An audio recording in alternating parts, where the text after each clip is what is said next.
ఇప్పుడు మనం ఎక్కడ చూసినా ఒకే మాట, ఐ లవ్ ముహమ్మద్ సల్లల్లాహు అలైహి వసల్లం, I love Muhammad, I love Muhammad, I love Muhammad సల్లల్లాహు అలైహి వసల్లం.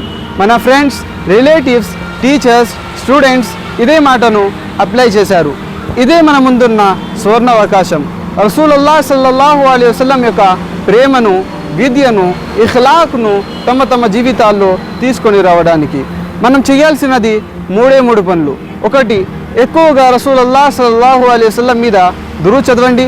2, రసూలుల్లాహ్ సల్లల్లాహు అలైహి వసల్లం యొక్క ప్రేమను తమలో తీసుకొని రావండి. 3, ఎక్కువగా రసూలుల్లాహ్ సల్లల్లాహు అలైహి వసల్లం యొక్క దీన్ను తీసుకొని వచ్చే ఆలిం హజరాత్లతో స్నేహాన్ని పెంచండి.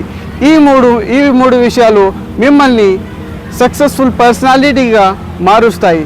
ఇదే ఈ లోకంలో కూడా ఆ లోకంలో కూడా పనికి వచ్చే మంచి విషయం ఉంది.